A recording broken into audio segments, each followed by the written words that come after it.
Gemini, what's up?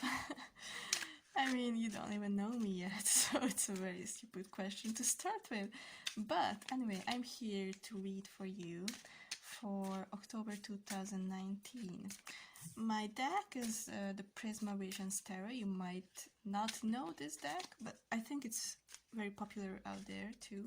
This is my first deck, and I really like it. The images you will see. And needless to say, you see it's obvious I'm a new reader. Wow.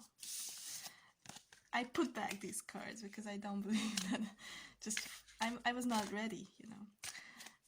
So I will pull 5 cards, and in my interpretation these are energies of the whole month.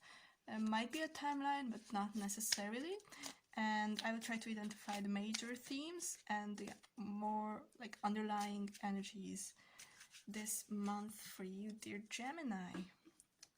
I know some of you.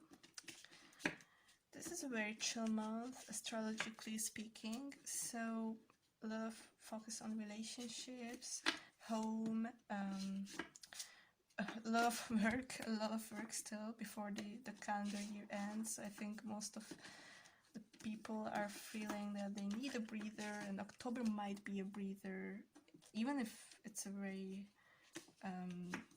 busy month. It won't feel like, oh my god, let me just have a breathe. We might actually have some opportunities to breathe. Okay, so let's see. 8 of Chalices, 7 of Wands, the Star, 8 of Swords, and 7 of Pentacles. Wow, what a mix! What a mix here, what a mixed message here.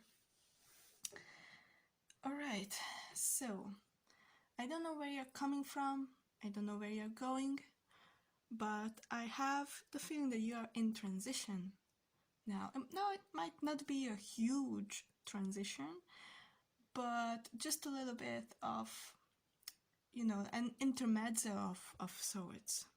You might take a longer vacation, you might be thinking about just switching course for a little while, not for eternity or not like drastically, but you're definitely just at a still point of looking forward to something. You're collecting your energy for something. It might be a trip, it might be traveling. Actually, this card tells me that you are ready to go. You're just collecting a little bit of energy.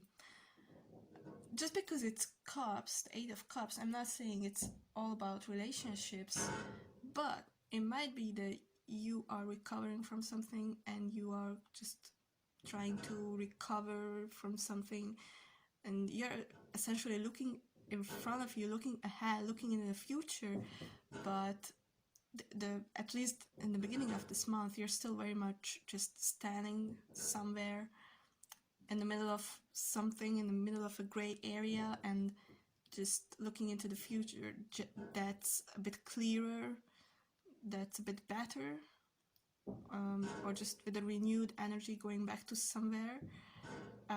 In that case, I have the feeling that it's rather work and not relationships. It's also very possible. The 7 of Wands, very dynamic, very energetic on the surface. So while you might feel this way on the surface, life doesn't stop. October is still a very, very busy month for you. A lot of action taking place. You might be going through a series of tests in a way, the tests that test your limits. You might feel, although you will pass with flying colors, I have the intuition that you will have no problem whatsoever in your work. Now in relationships it might be a bit trickier. This might be you jumping hoops, you know, just to reach an agreement or just to make a compromise of sorts, or to get back together after a small intermezzo of a sort. So you might have like an ongoing energy of, I can't live with you, but I can't live without you either. And it makes both of our lives very difficult. Now, I have the feeling that the star is a very strong underlying, not just underlying energy, it's a manifested energy this month for you, Gemini.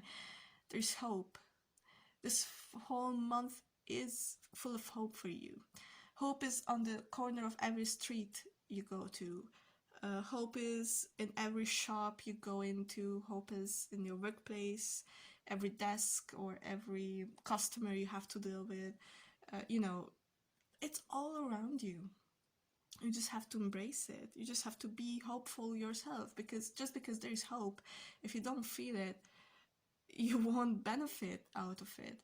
So with that, you're still a bit, I wouldn't say desperate, but you have a feeling of loss.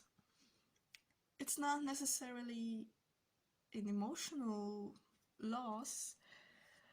You feel a bit powerless about a certain situation. You feel that you can't change your circumstances, maybe. Um, this card also supports my my intuition that you might be just standing on the shore, kind of looking at the sea, because you don't have a ship. Just like that, you don't have the means to leave. You don't have the means to resign from your job. You don't have the means to leave a partner. You're tested. Your limits are tested, and your feeling of hopeful has limits too. Sometimes you might feel, this is why I said, don't ever forget that you have hope in this situation. You might still feel very powerless and hopeless and focusing on loss, but I would encourage you to don't give in to this energy. Don't give in to the feelings of loss, because actually you have a lot of benefits here, a lot of a lot of fruits of your work. You still have to tend to, you still have to work hard, even if it's, a relationship, working on yourself.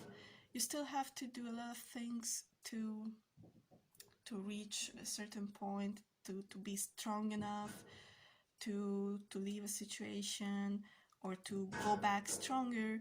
You have to do a lot of things, but this card tells me that whatever energy you put into your own well-being now, if you put in not just the hope but actions too, like this girl, then you will come out better this month. So whatever situation you're facing, I would say, my cards at least would tell me, if I were a Gemini, don't lose hope, but don't just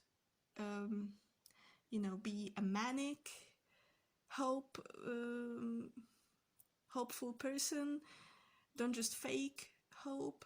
Don't just be obsessed with, oh, it's going to be alright because this reader told me so. No, you need to take action, and sometimes it's just small, actions that could be divided into even smaller actions. Taking good care of yourself. I'm not saying narcissistically pampering yourself with a lot of face mask and going to the hairdresser every second day. I'm not telling you that. I'm telling you to be there for yourself now. You will have a lot of work to do. You will have feelings of loss still, or feelings of powerlessness. So you need to be physically and also mentally strong, and just be there for yourself and prepare. So whenever you prepare for a long journey, just think about it this way. You not only book the flight ticket and the hotel or whatever, you make sure that you have the right clothes, you make sure that you take the right things with you. If you are going for camping, you take your tent with you, a torch, these kinds of things. So it's not necessarily a wasted month or wasted few weeks. Actually, it's very dynamic. It's full of action, full of energy on the surface. I'm saying on the surface because you will be very busy dealing with work, dealing with customers, dealing with even in a relationship or even with dates. On the surface, it's yada yada yada. You're going to dates or you're having programs together. but underneath you have a lot of other things to deal with. Emotional work or emotional problems de- deplete us just as much as running errands and just, I don't know, serving 100 customers a day. So it's just as tiring sometimes to keep up with the facades, you know, to keep ourselves together than just going about our days. So um, yeah, put in the energy now. Don't focus on this. You might feel this way, but just don't focus on that. There is hope for you. Being hopeful, like realistically, there is hope for you. There's hope. There's always hope, actually, but this month very much so. And take small actions. Small actions will take you all the way to November, where you will see that things will look very different, actually. Now, thank you very much for your attention. If any of this spoke to you, I would love to know about that. Please then leave a message or like this video or just comment whatever you feel like doing. I'm also very open to constructive feedback, so if you have any request or insight about my reading, please let me know. I would appreciate that. And with that, see you next time.